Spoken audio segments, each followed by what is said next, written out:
Thank you for joining us tonight, guys. I got a super awesome treat for you. I'm excited to bring my friend Templeton on tonight. I've watched Templeton for the last several years. We've had to sell probably 100 deals together. And the thing that's been intriguing to me to watch Templeton the most lately is he's done a career pivot. So he was and is currently still in real estate, and killed it in real estate. Just did absolutely amazing and did a lot of deals similar to what I'm still doing. Just deals by the volume. He'll explain his story a lot better than I am, but I just wanted to hype him up a little bit here. But it's amazing the pivot that he made within real estate to find his niche and to find where his talents are best used. I've just always looked up to Templeton as far as like just the guy he is, the work ethic he has, and just his vibe is absolutely amazing. And Templeton, thank you so much for joining us tonight and sharing your story and just being a part of our real estate community. And just I really, really appreciate you. And thanks for coming on. I'm going to turn the time over to you to give yourself more of an introduction of what you did and what you got going on, and we'll go from there. Well, I appreciate it, Spence. Thanks for having me, everybody. It's great to meet you. So I echo a lot of what Spencer said. I think who you surround yourself with and who you measure against at times is really important on who you become. And Spencer's been a great friend and mentor in a lot of ways to me. And we've collaborated on hundreds of deals, probably have made at least $1 million together. I'd say probably more. And doing it with that go-giver mentality, right? Like that abundant, not I win, you lose, but I win, we win. So you guys are in the right community, the right place. I think the frame matters. So like, why listen to me? Who the heck am I? 15 years into this, started as a regular realtor, didn't know what the heck I was doing. I had a son at 18. I had no money. Entrepreneurship wasn't as in vogue then with social media. So I knew I was unemployable, but I just didn't know that I was an entrepreneur. I was like, what the heck? Like, I just hardworking, kind-hearted, all those things, but just kind of square peg, round hole whenever I'd try to work a job. And then once I found real estate, I was like, oh, here it is. I was able to find self-development. I found out I was able to listen to books rather than read them. I could listen and read books around finance and money and personal development, and I couldn't get enough of it. I mean, now I'm devouring 3 or 4 books a week, where in high school you couldn't get me to get through one, right? I only did Mhm. enough to play sports, and I played a little college basketball and was lucky to do that. But I didn't think I was smart in that traditional sense. But it's funny what happens when you get aligned and you get passionate and you get around the right people. So I was a big realtor for many years. I started looking at settlement statements and going, gosh, I made 15 grand. This guy made 150 grand. What do they do? And I started to learn what investing was. That was about 10 years ago. I started seeing these settlement statements and I didn't realize people were flipping contracts, which is known as wholesaling, fix and flipping properties, like actually taking it down, using cash or hard money, and creating a spread that way, and then doing the BRRRR strategy on a buy and hold. So I got really good at that. And there was kind of three ingredients, you guys, that you need to know in every real estate deal. You need the deal, you need the money, and you need the construction. I didn't know construction and I had no money. So I got really good at finding deals. That was my gateway. Because if you find a great deal, you guys, and you know this from this community, the money will find you, the right operators will find you, the joint ventures will find you, but it all starts with finding a great deal. I'm also of the mind, just keep it simple. You don't need to overcomplicate it. One of my favorite investors of all time is Charlie Munger, rest his soul. That was Warren Buffett's partner for many years. And he had a saying called too hard. People make money in complex ways. And they would take it to Charlie and he'd go, that might work, but it's just too hard. The gentleman, the football coach, or the gentleman that I heard talking in the beginning, I didn't get your name, but you're looking at sub two deals, you're looking at different stuff. I'm 15 years in and I still don't do those deals. You want to know why? Too hard. I just don't care. I make a ton of money on simple A to B contracts and sourcing luxury.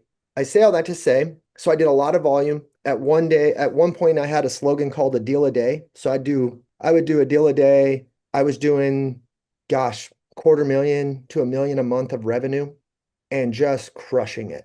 And then the market turned in 22 and I got caught with about 32 flips and I slowly gave back 2 or 3 million bucks, which was a beautiful lesson. I think God always has a plan. And I was 36 at that time. I'm 38 now. Maybe I was 35. To go through that with the knowledge and experience I have and to be where I am now without 1 million employees and partners and all these things, it's me. I have one licensed assistant and I have an operations manager overseas, like a high level VA, not like a $4 or $5 an hour VA, but cheat code, you guys go pay a VA like $15 an hour and go get like C-suite talent overseas. and watch what that does to your business. So anyway, I have 2 employees now.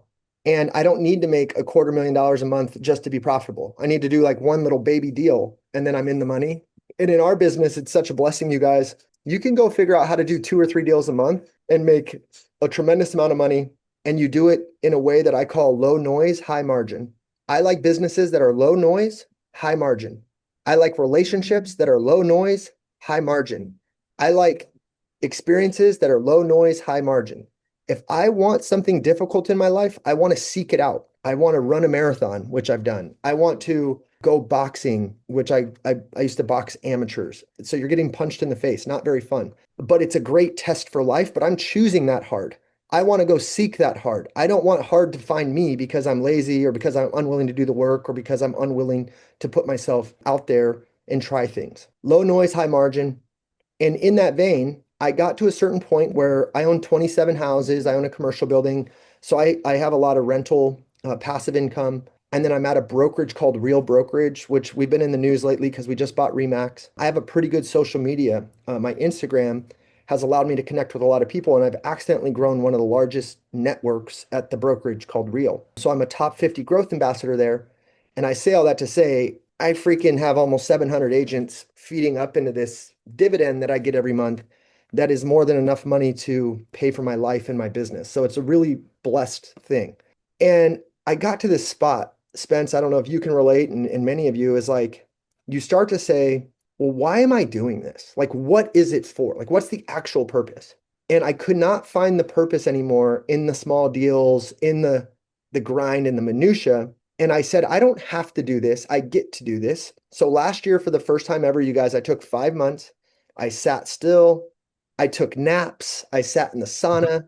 My wife was like really concerned because I have like a pretty tenacious motor. We Like, we were all concerned, man. We were all concerned. yeah, everyone, dude, guys, I didn't know if I was gonna own a vintage record store or do what I'm doing. Like, I really didn't know. Like, I was conflicted, but I prayed every day. I was like, God, please lead me back to my passion because I got air in the tires, I got gas in the tank, but I don't want to sprint at the wrong thing again. Because I'll tell you what, guys, you can get to the top of certain mountains and realize that, oh, holy crap, I just climbed the wrong mountain. And I've done that a couple times and I didn't want to do that again. I just refused. I was like, I'm going to take enough time to get clarity. And what I landed on and what Spencer was alluding to was a brand pivot that I have made very publicly. Do you guys remember Men in Black, the neuralizer, where they'd zap you and they try to make you forget?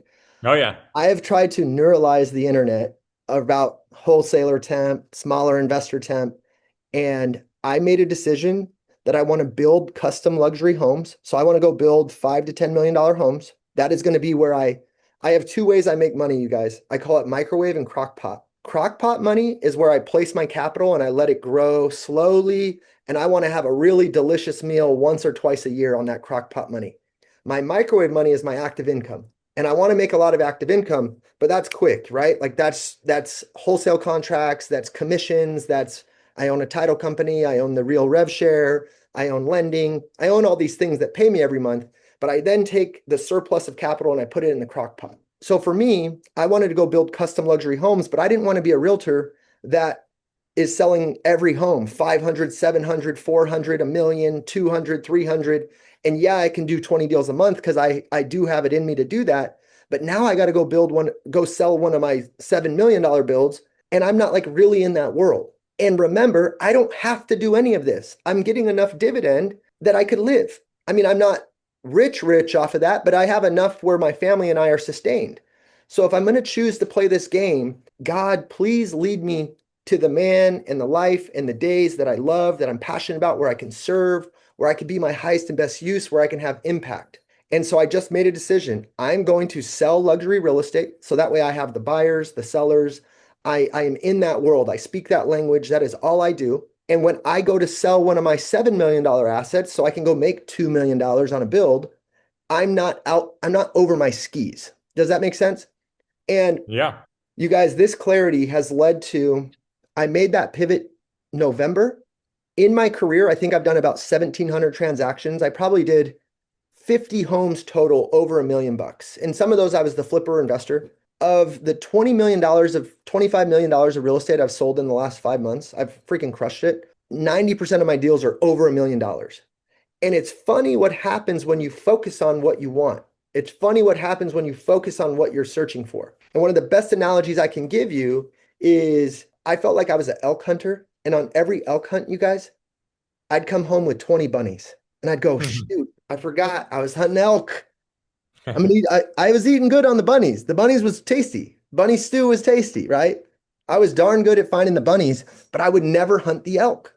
And now anymore, I only hunt elk. Jake will still try to facilitate those deals and move them, and we try to work together and do those bunny hunting.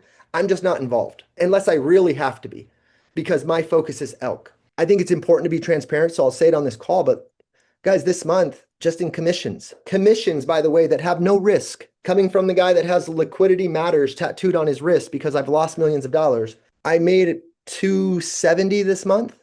I think my expenses were 10, 15 grand. Nice. So elk hunting has treated me really well. I'm in balance. I'm working with clients that I really love. There's a certain sophistication to the conversations and the strategy, and that alignment has been great. So do you guys want to poke some holes in that? Ask questions on that? I mean, I could keep riffing, like you tell me, Spence. Yeah, no, I love it. I don't know if I'm gonna poke holes, but I'm just gonna kind of recap a few things that really, really stood out to me. And I appreciate the conversation. It's very inspiring to me. I really liked how you started out with talking about win-win. Relationships are win-win.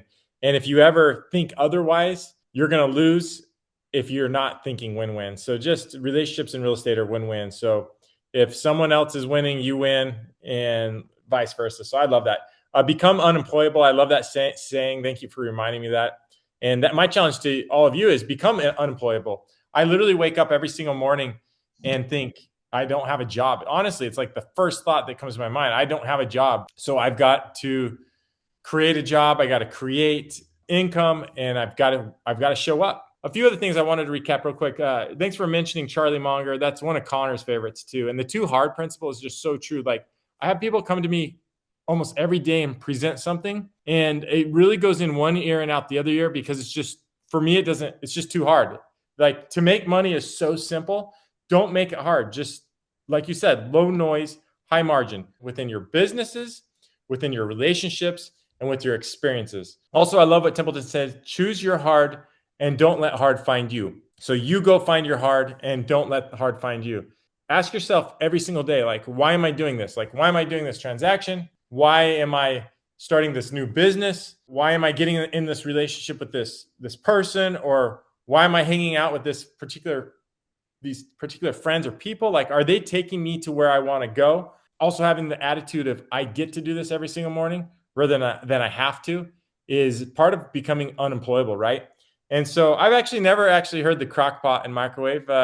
That's pretty cool. I'm going to use that again. So crock pot, slow growing, and microwave, active income. Lastly, one thing that you brought up too is clarity. And clarity to me, just it brings money, it brings income, it brings opportunities. So if you can keep your brain clear. One time Templeton came to my office and I about had a heart attack and panic attack because he had like 600 and something unread messages, text messages in his inbox. And this was before he had clarity. And that's why he took off that 5 or 6 months. And I was concerned, his wife was concerned, is because I think he had to really, really figure out like, how do I get clear? And you said something, you're at the conference and you're like, look, I have 600 something text messages. I'm like, oh my gosh, Templeton.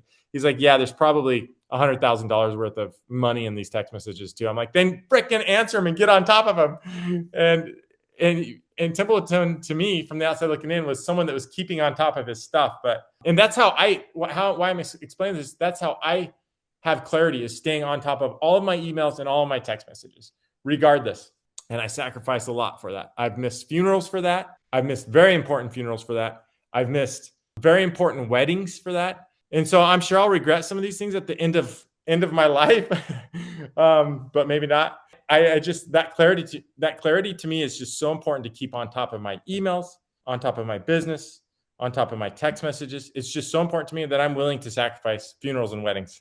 So good stuff, man. I'm stoked and just super pumped. So I golf every Tuesday, you guys, with what I call whale clients. So like what's crazy in this business is 10 key relationships can make you all the money. This guy on your screen right now, Spencer, can be the one relationship you need to make all the money you want to make, by the way. If you have 10 key relationships, what I call whale relationships, you can print money. I try to keep 40. So I try to keep 40 VIPs that I love on at such a level. There's no other person that they would send a luxury deal to, that they would, if they were going to go buy or source a luxury house, why would they not work with me? Because I've loved on them, I've served them, I'm their guy. If you just love and serve on those relationships, you can start to, at least what I've done, Spence, is I got clarity that I couldn't serve the 600 text messages anymore. And I've put a person in place to help serve those. But I now no longer am carrying that silent guilt of like, oh, I haven't responded or this or that. There's a bucket that it can get handled. And I'm okay missing some of those bunnies. Or if Jake can't get to them, it is what it is, as long as my whale hunting or my whale relationships feed me what I want to be fed. I golfed with a guy. So every Tuesday, I golfed with a guy 2 weeks ago. He's worth about 30 million. He had a big exit. And he goes, the wealthiest guy I know, every time we talk about a new deal or a new venture, they start with the question, well, what's the money for? What's it for? Because for me, you guys, this is the one evening appointment I've taken in probably the last year and a half. I don't, I don't spend Gotcha. I don't spend my evenings away from my kids. I just don't. Unless Spencer Caldwell says, hey, Kemp, can you do me a favor? Oh man, thank you so much. No, but seriously, I'm that intentional about it. I miss out on a lot of like really important dinners and different stuff because I'm just not in a season anymore. I'm not in a season right now because I have young kids that I'm willing to make the extra money or have the extra relationship, but underserve my wife and kids. So the same intensity that Spencer talked about, hey, I miss funerals, I'll miss the wedding. He is definite in his purpose on what he's striving at. That's a great book, you guys. Outwitting the Devil by Napoleon Hill. He talks about a man who has definiteness of purpose is unstoppable. And Spencer has that.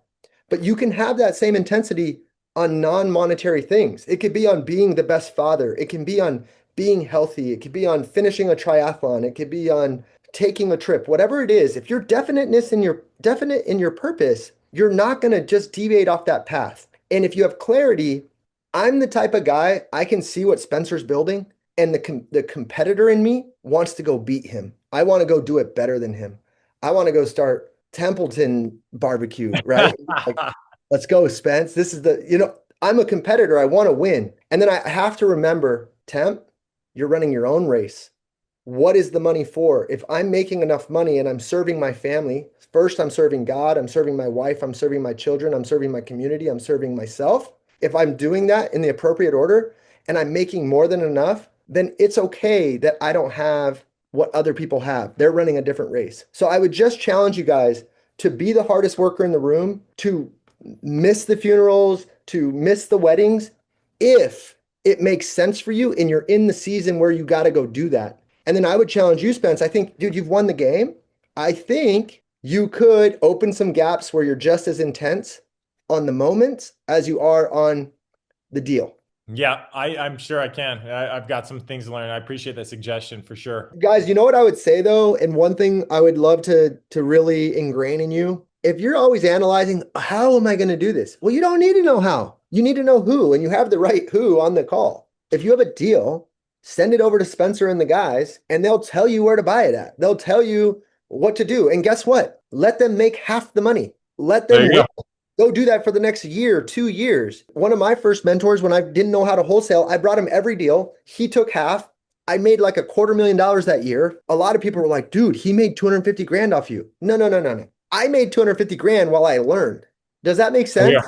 And too Yeah. many people are unwilling to pay the fee to get into a high level person's life. The fact that Spencer is so accessible and so successful and still so accessible is mind blowing to me. I don't know how, well, I know how he does it. He's married to the game. I am married to the game, and I'm married to someone that's put up with me coming on 26 or 7 years. So, But it takes a special person where you got to bring value to the mentor. If you keep saying, "Hey, can I pick your brain? Can we have a coffee?" Here's the analogy I'll give you. I love analogies. You know when someone's broken down on the side of the road and they're just sitting there acting all mopey? I want to help that person, but they're just like kind of being boohoo about it. Or The person that's trying to push their car on their own and they're working hard and they're trying, I will swerve 3 lanes to go help that person push their car and get it where it's got to go and put $5 of gas in their car and buy them some food because they're trying. And I think that's what so many people is like when if you want a mentor, if you want really successful people's time and energy, you need to show up with effort and just trying and don't just have an empty cup like please fill the cup for me. No, you need to put some work into this thing. Yeah, you're right. Brad just said something cool. Don't be an asshole. An Exactly. asshole. Someone who just takes and takes without being a servant in return. I like that, Brad. Thank you for sharing. You guys, you're awesome. I'm going to wrap this up. I could talk for hours and hours with Tim, but his time is valuable. Tell your wife and kids thank you so much. Spence, I love you and appreciate you and respect you and go get some food in your belly. All right. Hey, have a good night, brother. Appreciate you. Bye, Thank guys. you.